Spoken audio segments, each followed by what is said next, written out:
another very small underground artist from Canada. Drake. You ever heard of that guy? Who?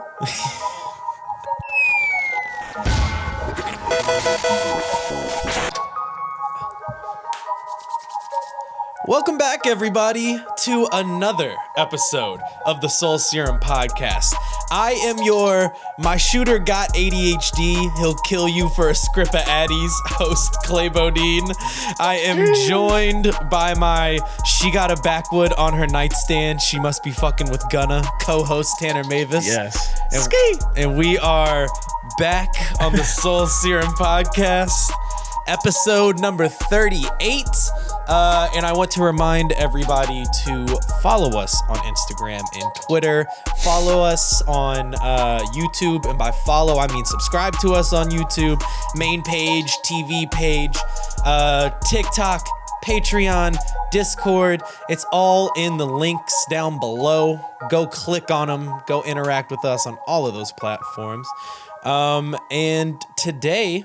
we're kind of doing a mid-year album of the year discussion. Albums of the year so far. Yeah, it's probably a good time. We're literally halfway through the year. Yeah, almost. We're about halfway through the year. A lot of music has released already. Also, a lot of music that we know will release has not been released yet, which we will talk about. But I just kind of want to go over some of the more major albums that have come out so far, what we think about them, and what we think about, is going to happen in the back half of the year.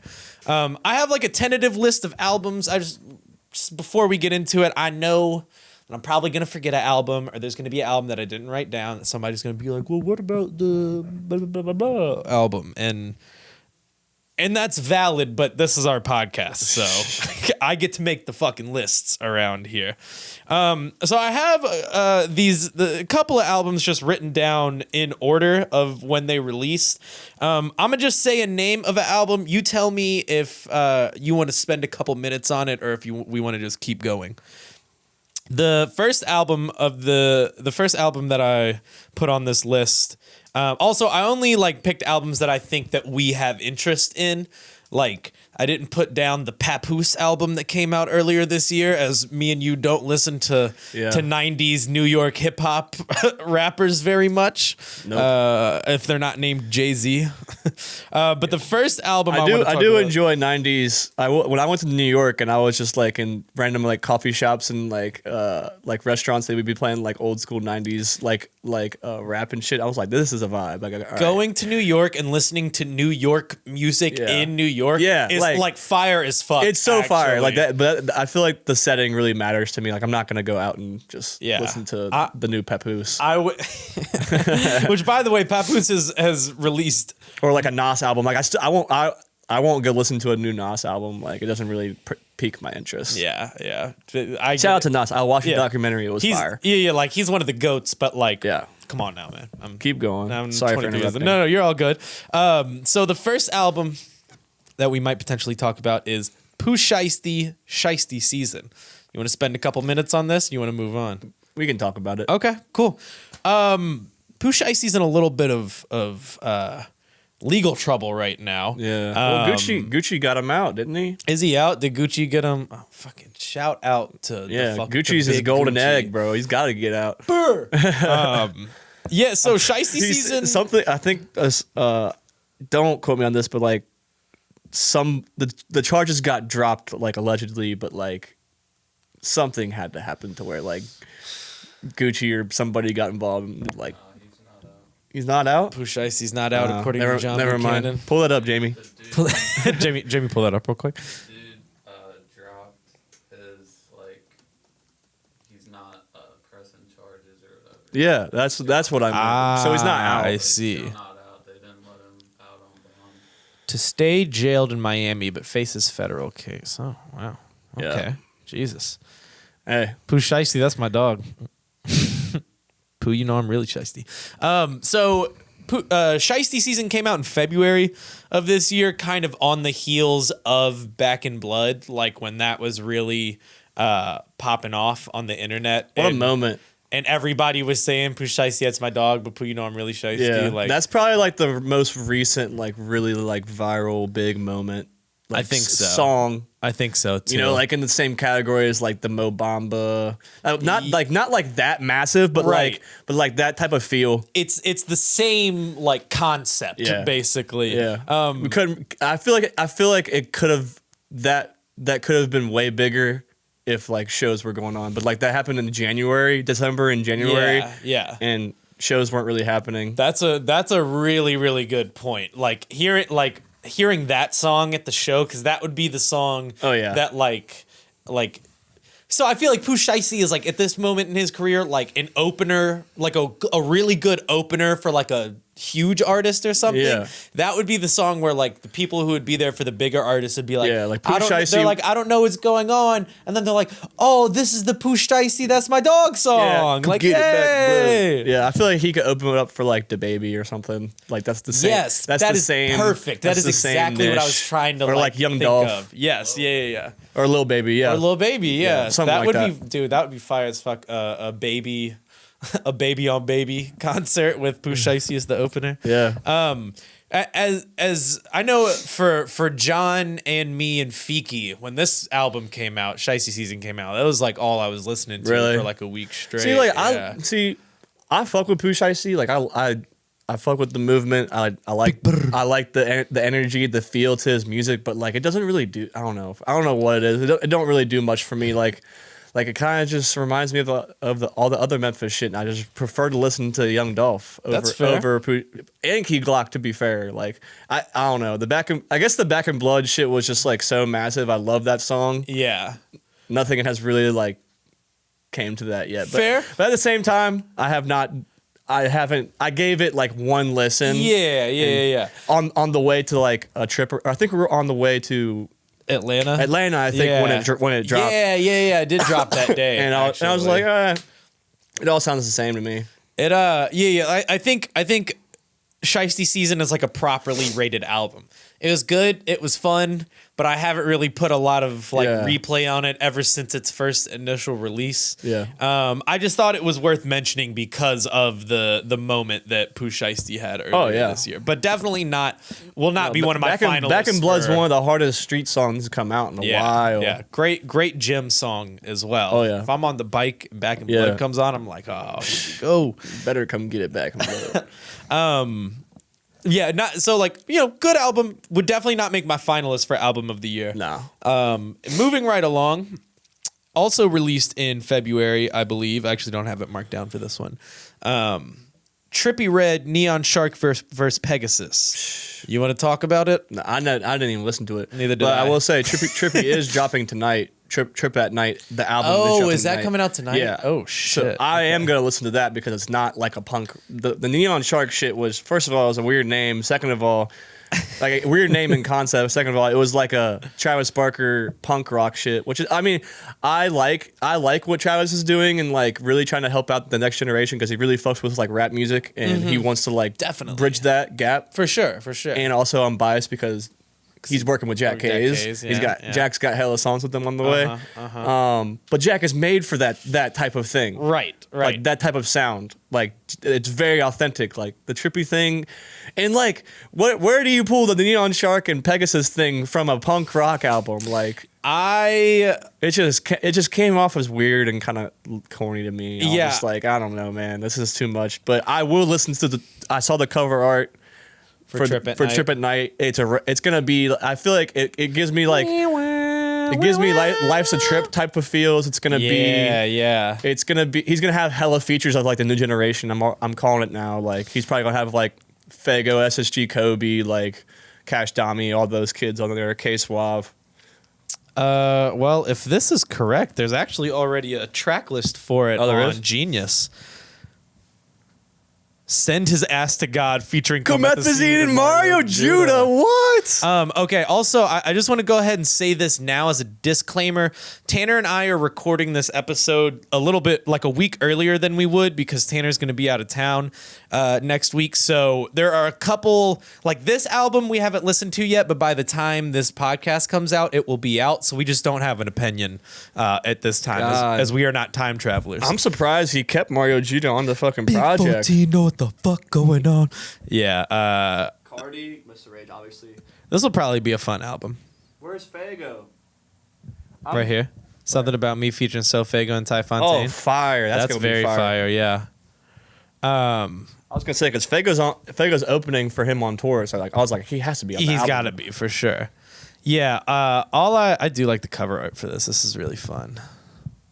That's really that fun. shit's crazy. Yeah, I don't have anything to add about your point of Neon Shark versus Pegasus. I just had to pull it up because Trippie Redd is currently having a moment, and I just felt like it was needed to say. I think the best thing before we move on, the best thing about Trippie Redd is he's super fucking consistent. Like he drops a project every like 4 to 6 months. He's working. Like he's always working. He's always in the studio. He's super tapped into the new generation. Yes, he is very tapped. He's very tapped into new sounds and new. Like I wouldn't be surprised if like in the next like 6 months like Trippie taps in with us. Like I wouldn't be surprised. Honestly, Miss the Rage has like kind of got me back on the Trippie train. Like a little bit. Like you that's what you have to say. When Neon Mr. Rage Shark, is a moment. When Neon Shark vs. Pegasus came out, I was like, fuck that. Miss me with that bullshit. Yeah. And then Miss the Rage came out and I was like, you know what? I kind of do like Trippie Redd actually. I remember now. That shit's gonna go hard live. All right, next album. I personally don't have much to say about this. Again, I just think it's something that should be brought up. Rod Wave, Soulfly. Yeah, I'm not a huge Rod Wave fan, but I get it. I feel the same way. I understand. Feel the same way. Like I saw a video that went viral. Like they were playing Rod Wave at a funeral. I'm like you know your music is touching people if your music's being played at a funeral. I'm glad you said that. My thing about Rod Wave is that it's 21st century blues music. It's just like a new version of blues or a new version of like a kind of a gospel sort of sound. Trap and gospel. And that's just not for me personally. For the streets. But I respect the fuck out of it. Though. Oh yeah. Shout out I respect Rod Wave. Like I mean I've been bro so many times. He's talented, bro, and his voice is super unique. Like his voice is fire. It's something that we've never had in the game. I think like Moray makes sense because Rod Wave happened. You know what I mean? Exactly. I agree. That is a good point. Next album, I want to talk about it, but we can be very quick because the album after this, I think, has more of a talking point. But Young Dolph and Key Glock, Dumb and Dumber. I mean, I didn't even listen to it. I need to. It's just some good Memphis shit, man. That's just like all like Dumb and Dumber 2, right? Yeah. I'm sorry, Dumb and Dumber 2. It's just like, you know, they're not reinventing the wheel. They're not pioneering a new sound. Nope. It's just but they're feeding their people. They're feeding their people. They always deliver. Yeah. Yeah, it's just fire as fuck, man. Like, that's what I love about Dolph, though. It's like, if you're a Dolph fan or a Glock fan, like, you know what you're getting when they drop. You know what you're getting, and also, they're making music for their fans. Yeah, they're not trying to reach to, like, a different demographic. Yeah. They're like, as long as they keep feeding their fans, they're gonna stay lit. That's why Dolph has lasted so many years. He's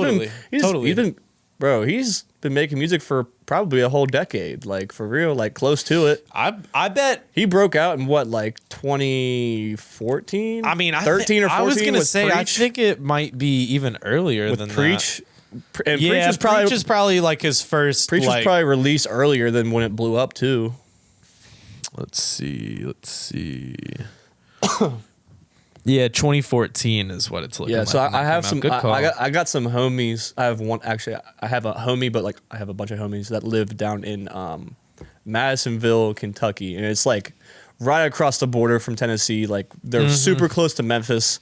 So like I go down. I go down there once a year, and I play in this like park like basketball tournament. Everything's like outdoor. It's like what you would what you expect in an outdoor tournament. Like it just the whole block is shut down. Like everybody's out. The cookout, the fucking the person with the mic, like while the game's going on, just like so talking shit, Yeah. and a DJ playing. And bro, I love going down there because I get to hear all like the shit that's hot. And from like Memphis rappers. I just remember going down there like around like 2014, 2015, playing in that tournament, and Preach, bro. Preach. We went like I heard Preach play like 5 times during the day. Then we went to the block party at night, and then when Preach came on, everybody was just lit, just going crazy. Yeah, it was just nothing but that, like Moneybag. I was put on a Moneybag Yo like real early. Key Glock, like Memphis, I don't know. The Memphis shit is fire, man. I'll have love for Memphis. Memphis is fire forever. Next album I want to talk about, which I think we should spend. Honestly, the next couple of albums that I'm gonna bring up, I think we should spend a couple minutes on for sure. Slime Language 2 by YSL. Thug and Gunna, I think, like executive produced it, but it's under the YSL label. I don't think people are gonna like this when I say this, but I think it was kind of underwhelming. That's interesting. I think it came and it went. Well, okay, all right. I do know what you're saying. So the first Slime Language tape, Ski was kind of overhyped. Yeah, I think so too. The first Slime Language tape, I am definitely not a fan of. 2 is better than first one. I'll for say a that. similar reason as to why I think 2. I think your opinion is valid, but it's because like when you do these like compilation tapes. And then Thug is like putting like his daughter on it and like his sister on it and stuff like that. Like and his brother that just got out of jail. No disrespect to any of them, but like it's just like I'm not really coming to listen to that, and I think it takes away when out of the 18 tracks, like 13 of them are filled with people that I don't really know, and then again, that is also kind of the point of it, is to like introduce new ears to it. No, I think it's super crazy that Thug can put all of his people on and still sell like a lot. That shows the strength of Thug's footprint and YSL in general. Like I forgot how much he sold first week, but it was a decent amount. I'm sure it was big. But I will say this: like my personal highlights of the project was every YTB Trench verse, because one, from Cincinnati, and 2, I think he's literally was one of the had the better verses over a lot of people you on the project. Totally correct, like, and that is not biased. That is just a fact. I think he had some of the better verses on that. Pay the Fine was probably my favorite song on the project. Let's see. Slime Language 2 did debut at #1 on the Billboard 200 that week. And the fact that Ski, like when you drop a project, when you drop they try to recreate the what was the song on So Much Fun? Surf. They literally try to recreate surf, ski. Like I feel like it's the same type of like thing going on. Like they try to recreate that, which is fine.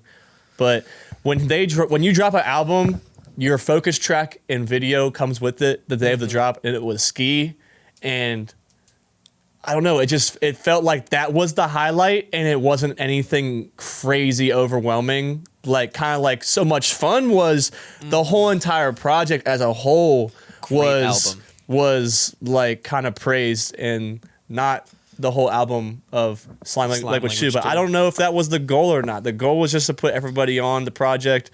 It's not Thug's solo project. Right. I'm sure, this probably gets a little less revision and a little less focus than the solo. Like they probably just album threw all these songs together. Yeah. Not saying that So Much Fun wasn't like that. I don't know their process. I'm not in the studio with YSL and Thug and all of them, but if anybody wants to get us in there, all I'm saying is So Much Fun as a whole project was highly critically acclaimed, and then Slime Language 2, it felt like Ski was like the highlight, and then like nothing else really got fair. Like love. That's fair. Especially on TikTok too, like it just overwhelmed like everything. There are a couple of bangers on that album though. There are a couple of I'm not saying there's not. Like there has to be. But there's 25 songs on it. Yeah. There's gonna be 3 or 4 good ones. Just by the law of averages, there has to at least be a couple of good ones. Moving on. Don't hate here. it, don't love it. That's a great way to put it. Don't hate it, don't love it. How many songs were on this album before we move on? I'm just curious. And 23. He put on the YTV Trench song as the outro, the My City song. Yes. That's really dope. That's his solo song. And yeah. Thug said he listened to it so much that he just wanted to get on the remix and put it on the album. That's so fire, bro. Moving on here.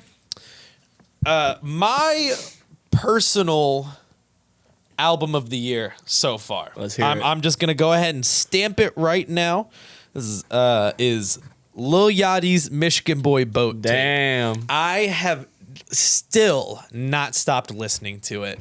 Now to be fair, of course, I am like very biased and like really like all of the Michigan, Detroit sound, and I like the personalities of all these guys. I like the musical style of it. I love the punchlines. It's just like, and it's also a great album because it's like 12 songs, 40 minutes. It doesn't overstay its welcome. It does what it's supposed to do. And it's just like so fucking fun. It's like some of those songs make me want to just fucking get up and fucking kick a door in and scam somebody. And scam somebody. Yeah. And eat a bunch of Percocet too, you know? It's my album of the year. It's just hard as hell. And there are so many moments on that album where like you can just run it back and be like, what the fuck did he just say? What did Rio the Young OG just say? And you run it back. I don't really be fucking with the perks, but I can get the Xannies. My shooter got ADHD. He'll kill you for a script of Addies. I was finna fuck my bitch mom, but I can't hit the granny. Is a real thing that he says in a row, and I was just like, man, this is amazing to me. So that's my pick for album of the year so far. I loved Michigan. I mean, it was definitely like a dope album for me too. Like I was spinning that for a solid month.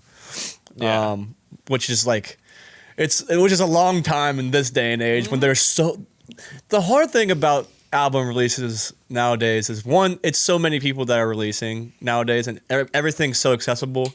Two, everybody drops on the same fucking day. Yeah, bro. Every Friday, and like every Friday it's always 4 major artists that are dropping together, so it's the day that Lil Yachty released that, 1, 2, 3, 4, 5 other albums came out that day of like larger prominent artists. Now, of course, not all of the. I mean, like he also dropped the same day that fucking Yellow Wolf dropped. So like it's not like there was a lot of competition. But he did also drop the same day that Moneybagg Yo dropped, Against His Pain. Yeah, that did really well. That debuted at number one. Actually, yeah. I didn't listen to it. I like Moneybagg Yo, but I never really like seek out his music to listen to. Yeah.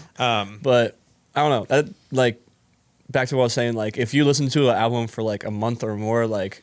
That's a success. That's a success for an artist, honestly. Like, all right, let's move on here. This is what is probably a lot of people's album of the year pick, and actually one of our best performing podcasts, J. Cole's The Offseason. Yeah, it's up there for sure. It's up there from like an objective standpoint. This would be like the right decision to say that this is like the album of the year so far. We already did a whole podcast about it. Everybody knows how I feel. Yeah. I thought it was really good. Has a little, for me personally, like it didn't have a lot of replay value, but when the Spotify algorithm puts one of the songs from the offseason on, I don't skip it. I'm like with it because I think it's good. Yeah, that's really all I have to say about it. It's just not our taste at this moment in time. No. What I mean? I've listened to the Yachty tape like 100 times over. Yeah, because that's the groove that you're in right now. Right, like that type of sound. That's why I'm looking forward low key to this Trippie album tonight because I know it's gonna be like the rage, hella rage beats, kind of like type beat, like just hella. I don't know. I just feel like it's gonna be like trippy. No, I'm looking forward to it as well. Next album. I didn't listen to this one, but it debuted at number 1, so I just felt like we had to put it up there. But Lil Durk and Lil Baby, The Voice of Heroes. Yeah, I still haven't listened to it. I didn't listen to it just because, like, I'm sure it's good, but I just don't like. It doesn't really. do much for me. I don't feel like drawn to be like, yes, I have to go listen to this. No, I fuck with both of them heavy as like rappers and like what they do for the culture. Yeah. But I don't seek out Dirk specifically. Yeah. I listen to Baby. Yeah. Like quite a lot. I feel the same way. Mostly his standouts and his singles and just like certain songs, but it just also at the time that it came out, it just like I wasn't really like, I don't know, it just didn't. Yeah. Just wasn't what I was like needing in that moment. So I don't know. I didn't listen to it. Nothing against them. I'm sure it's a great album. Debuted at #1 though, so. But it's a reason that they're two of the biggest rappers in the game right now. Like, and it makes sense for them to both do a project together because both of their fan bases cross over. Insane numbers too. It did fucking crazy numbers. All right, now the last 3 albums I want to talk about all came out on the same day. As a matter of fact, look at this for June 11th. Look at how many fucking albums came out that day. That's crazy. Crazy. So the first one, I'm going to talk about them in order of least importance to me personally to most importance. First one, Polo G, Hall of Fame. You're not a Polo G fan. I wouldn't say I'm like not a Polo G fan, but it's a similar thing with like Lil Durk where like I don't really seek out his music. Yeah. But when I fuck with Polo G way heavier than I do with Durk. When I hear his music, when I hear Polo G's music, I'm like, yeah, this dude's great. Like he's talented, bro. He's very talented, great storyteller. I really like his vulnerability in his music. I think that stuff's awesome. But on June 11th, there were so many other albums. There was the 2 other albums we're going to talk about, as well as the King Gizzard album came out that day. And I just like didn't like, I was like, Polo G out of all of these is of least importance to me. It was and a lot. Never got around to listening to it. Yeah. I've been listening to Polo G since when Pop Out first was taken off.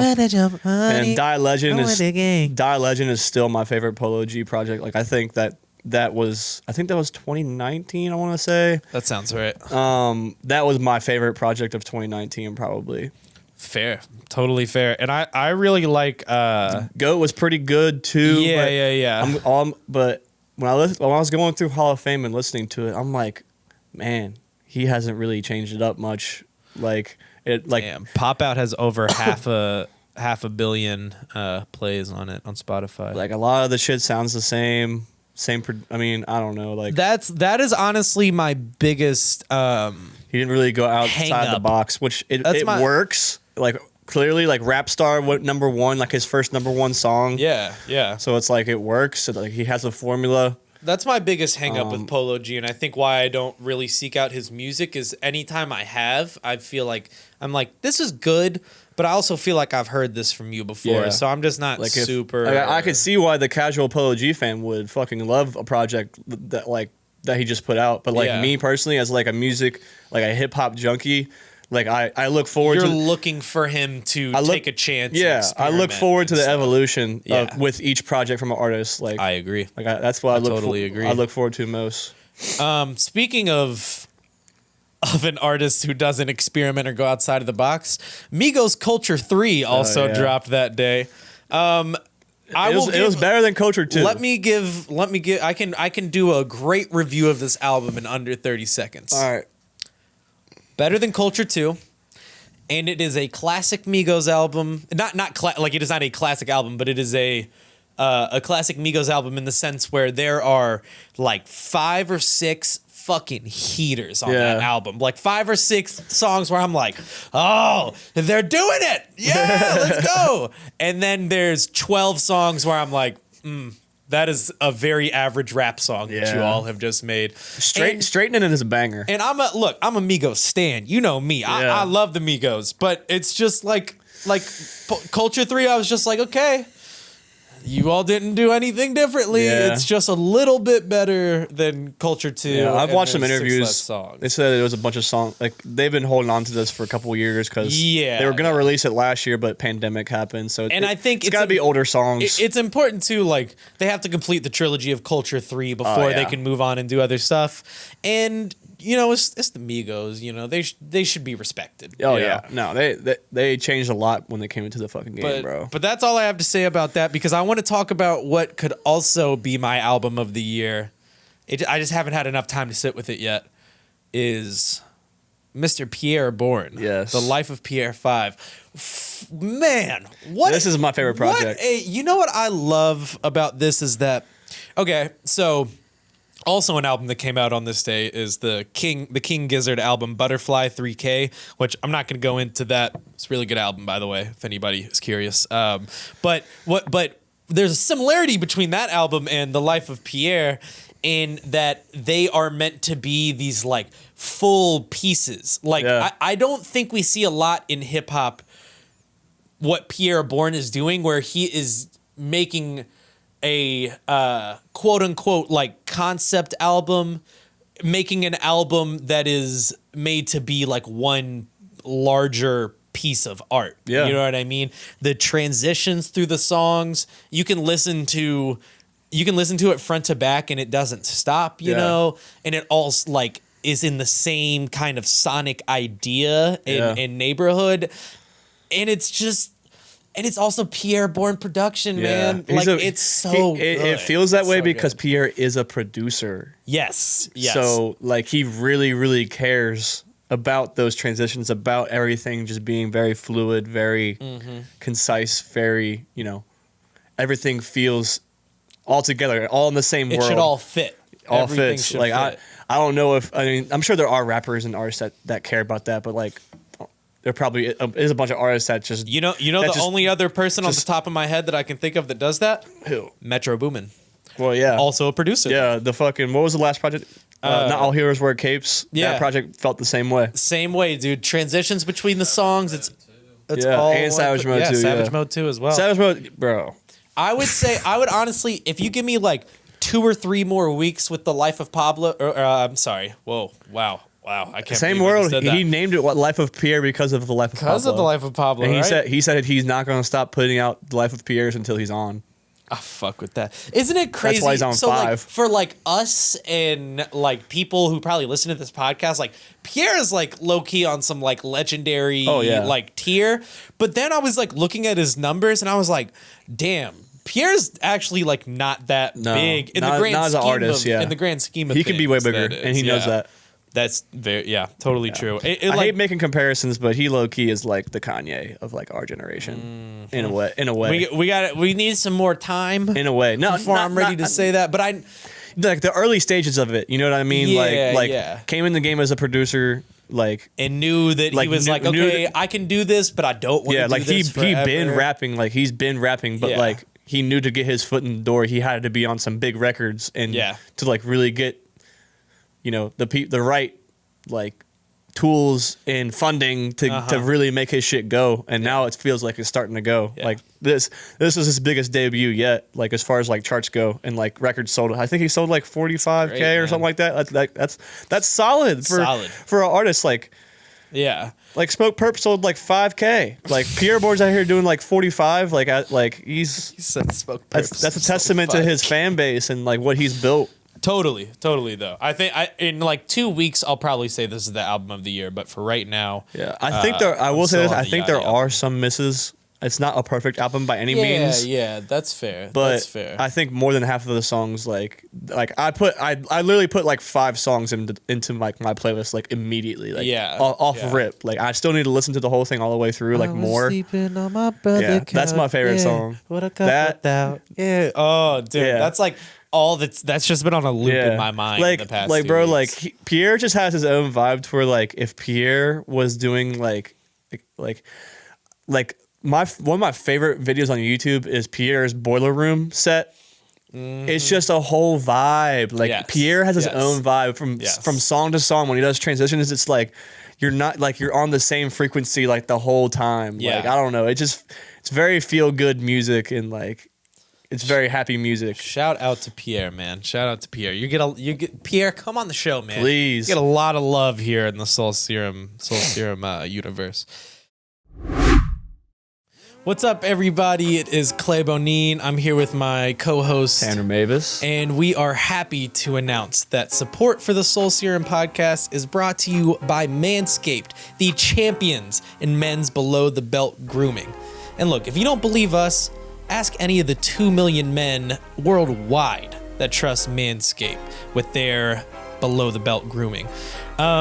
We are some of the first people to get to try out their newest product, the Lawnmower 4.0. There are a lot of new great features and upgrades about it, and we were lucky enough to try it. And Tanner, how was your experience with the Lawnmower 4.0? I mean, I tried it for the first time like last weekend. It's pretty incredible as far as, you know, the guard that they can give you so you don't prick your goods down there. The spotlight is, as you said, is very fucking nice. I did not know it was going to be nice, but overall, 10 out of 10 experience. Also girlfriend approved. I'm telling y'all, man, they are the Manscaped Lawnmower 4.0 is girlfriend approved, and that is the highest praise that you can get on the Lawnmower 4.0. Tanner brought up a lot of the good features of it, the guard, the spotlight, and if you're on the go and you need to use it, they even have a wireless travel charger for you. Amazing. And I know what you're thinking. You're going on manscaped.com right now and you're like, oh, that was a little expensive. I wish I had a little deal. Well, guess what? We have a deal for you. If you go to manscaped.com and order any product off the website and use our code SoulSerumPod, SoulSerumpod, at checkout, you get 20% off on any product and free shipping worldwide. Again, that is SoulSerumPod on any product on manscaped.com. If you've been using the same razor on your face that you have on your balls, stop right there. Mad unhygienic, and let us get you right. Go to manscaped.com, use our code SoulSerumPod, and unlock your confidence by using the right tools with Manscaped. Now back to the podcast. Okay, so as I was making this list, I realized that the back half of the year and the albums that are unreleased that we know are going to be released, it's like fucked. The lineup is fucking insane. So I want to talk about a couple of these, what we think is going to happen, and, you know, just kind of give some predictions on it. The first thing I want to talk about, I said it a little bit earlier, but I just want to reiterate. We are recording this the day before the Tyler and the Trippie album come out. They dropped tonight. So we haven't, you know, we didn't get the early copies. Tyler, but from the singles that Tyler has put out, it sounded like it's about to be a classic, bro.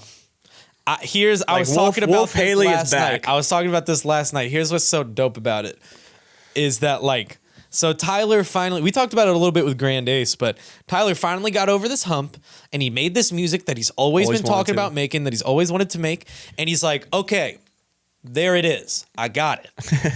Let me come back and do what I originally did to make y'all fall in love with me. But he's doing it as this mature version of himself, you know? He's at least what it sounds like from the singles. We haven't listened to the album yet. At the time of recording, that is.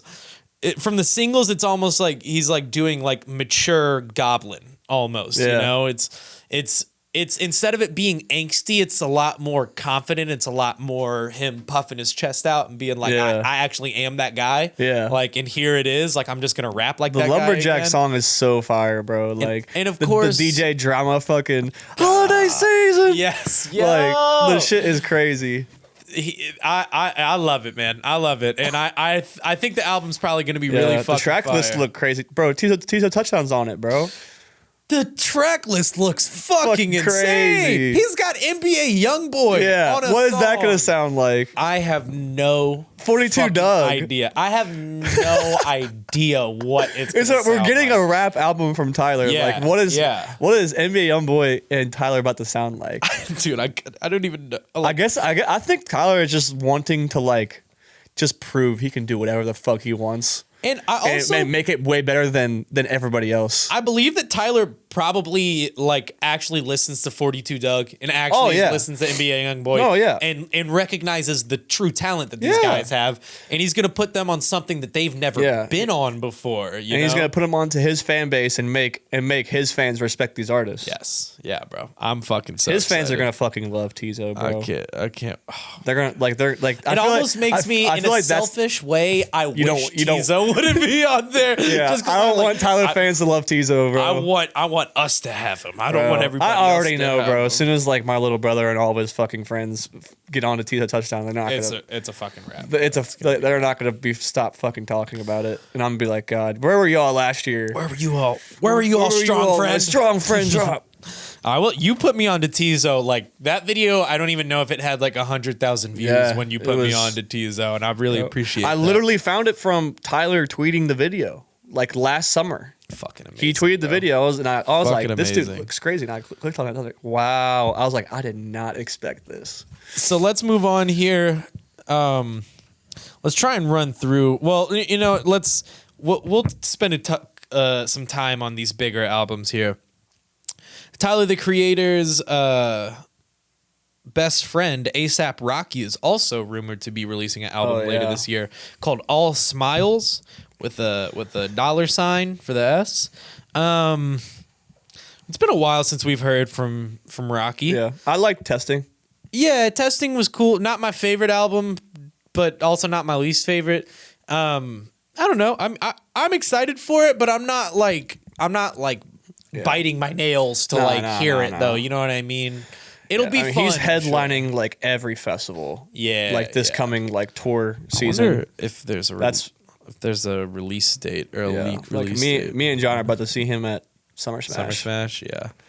By the way, they just added Don Toliver to the lineup at Summer Smash. I'm fucking hyped. Actually, funny enough that you bring that up, Don Toliver is also. Oh yeah, he just slated. dropped that song with Kali Uchis. Whatever, however you say your name. I can't believe that they're dating, bro. That's fucking crazy. Yeah, I was like, they have to be dating because of the video. I was yeah, they are dating. They're fucking in a hot tub and shit. This lucky man, I swear to God, bro. Oh. Shout out Don Toliver. I saw a TikTok the other day that was like, how did this? It's like Don Toliver like get this, and it's Kali Uchis, and then Kali Uchis like stitched the video and was like. Or no, I'm sorry. She commented on it and she was like, actually, it's not all about looks. It's about this and da-da-da-da-da. And like went off on this person who was like kind of making fun of Don Toliver for like getting with Kali Uchis. And I was like, damn, shit. Don Toliver just seems like he's a cool dude. Like he's very laid back, low key. He don't really speak out about anything. He just lets his fucking melodies just put you into a trance as a fan. Yeah, he's my fucking guy. I rock with Don. I rock with Don. Yeah, like my girlfriend asked me who my favorite singer was the other day. Like my favorite singer? I said Don Toliver. Like my first thing, and she was like, "You never talk about Don Toliver." And I'm just like, bro, like that's the first person that came to my mind. You said singer. Fire. You said singer. Don Toliver is a singer in my mind. Yeah, he definitely fits more of like a song. Yeah, like he has my favorite song. He's definitely my favorite voice, like in the game right now. He's on all the good choruses. Like if I want a good hook, I'm getting Don Toliver. Kind of on the same Don Toliver vibe. You ever heard of this little small underground artist, Travis Scott? Apparently he works with Don Toliver sometimes. Sounds like a country singer, according to my dad. Every time we talk about Travis Scott, he's like, sounds like a country singer. Randy Travis is like a dope country singer from like the 90s, so it kind of counts. It kind of makes sense. Travis Scott, Utopia. He's already starting to do like rollout stuff for it. We were kind of talking about it before the pod. I'm sure it's gonna be it's gonna be good. Yeah, it's gonna be amazing. I'm sure. Like I just don't. The production, the features, the rollout. It's just gonna be top tier. Yeah. And I really don't have anything else to say about it because I just know it's probably gonna be fucking crazy. Yeah, honestly, it's gonna be dope. Speaking of album rollout, though, top tier album rollout. Another very small underground artist from Canada, Drake. You ever heard of that guy? Who? Drake Bell. Drake. Yeah, Drake Bell. Drake. Wait, hold on. What's Drake Bell's Spanish name? It's like Drake. Campana or something. Drake Campano. Drake, like the college. Drake. Drake like Draco Malfoy. Drake Campana, which literally translates to bell in Spanish. But yeah, so Drake's Certified Lover Boy was supposed to come out in January of this year, and then he fucking tore his ACL. And he was like, actually, guys, can't release it. I have to nurse my ACL back to health, which...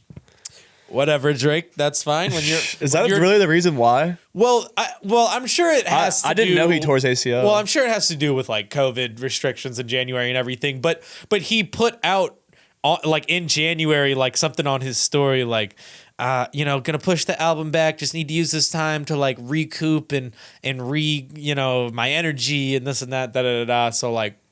Whatever that means. But it's supposed to be, he said recently in an interview, it's before the end of summer. We are going to be getting Certified Lover Boy. So time's ticking. We got like 2 months. Summer's like barely got started. So. True. Maybe like August or something. Some of the like leaks from like stuff that I've heard, kind of like here and there snippets. It just sounds like some real hard ass Drake music. I'm sure he's gonna kind of have some more like sing songy stuff on there as well. But kind of gives me like it Take Care vibes. It'll probably be kind of Take Care of you.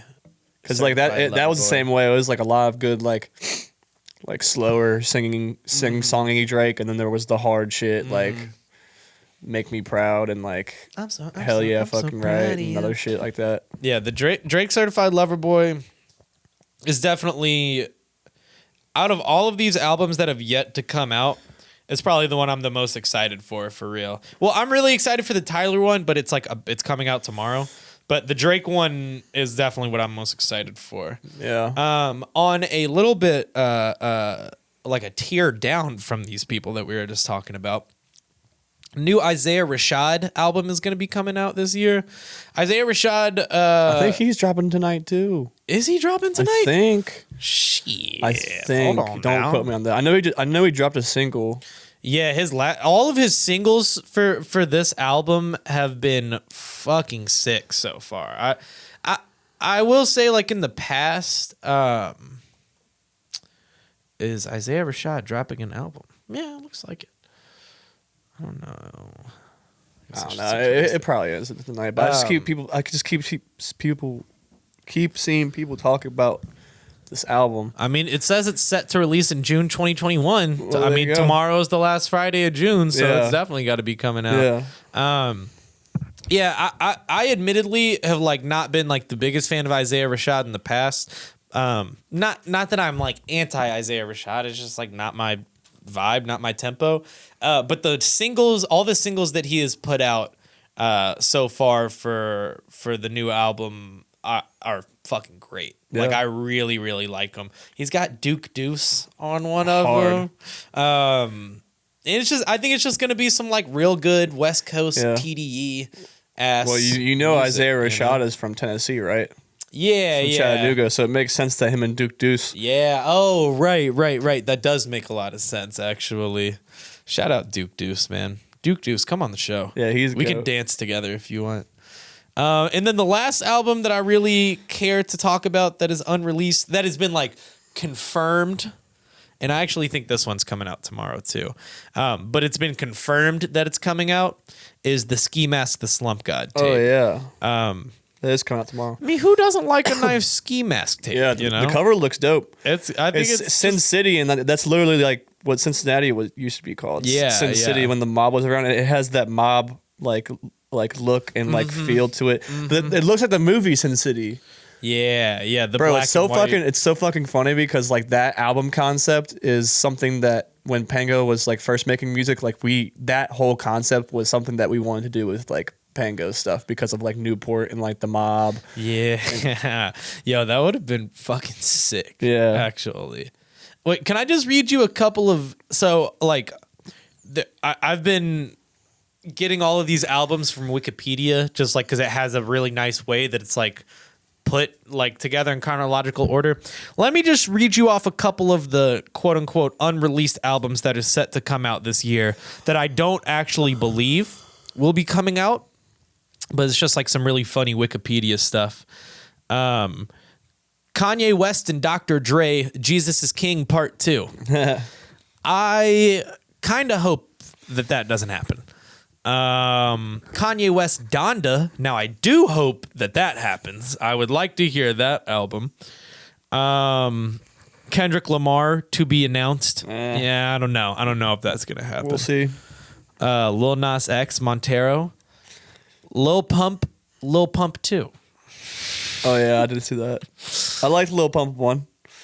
Macklemore is supposed to set to. Oh dude, I'm release fucking an pumped for that album. one.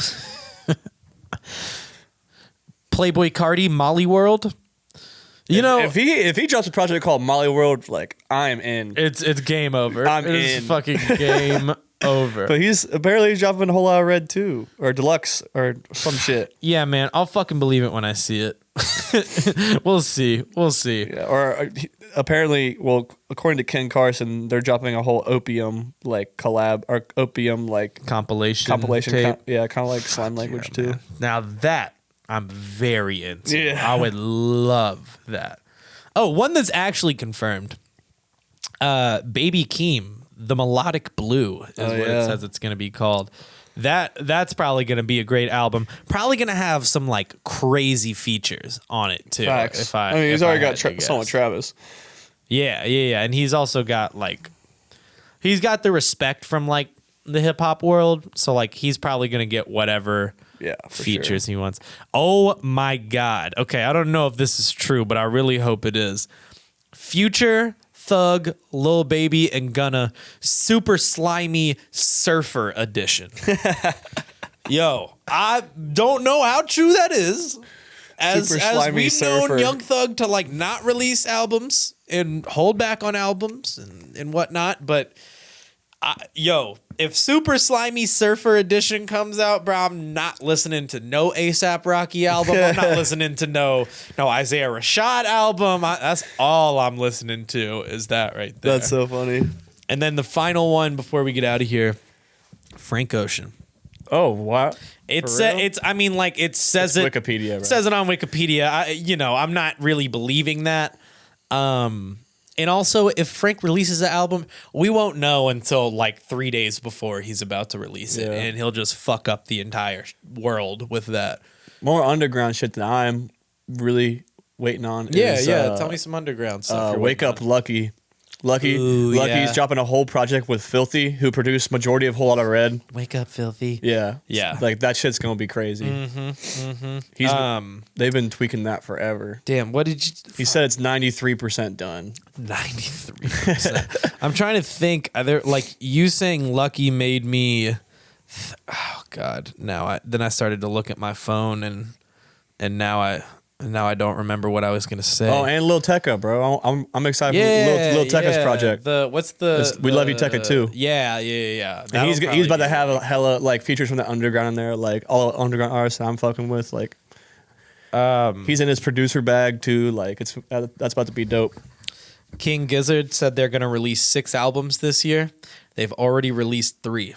Damn. Yeah, they're freaks. That's They're crazy. freaks. Let me do my 2 minutes on this new Gizzard album, and then we can get out of there because we're at minute 50 of the podcast. If they've made it this far, they're gonna fucking listen to me talk about King Gizzard. So this album is called Butterfly 3000 rather, Butterfly 3000. It is their first like electronic sounding forward album, and it's like all these like arpeggiated like loops that they make on synths, and it's like cute and fun, and it's just like this kind of like airy, happy album, but it's something that they've never done before. Like it sounds completely different from the rest of their music, and it's just like fucking cool to see this music group that you love just like take a risk, like jump off a cliff and fucking nail it. And they just fucking, and they're supposed to release 3 more albums. So like, what the fuck, like, am I supposed to do? They're like, feeding you. They're feeding me. They canceled all their U.S. tour dates though, which hurts me. But I also, understand it, because scheduling right now is probably like a fucking nightmare. Everybody's trying to do tour right now.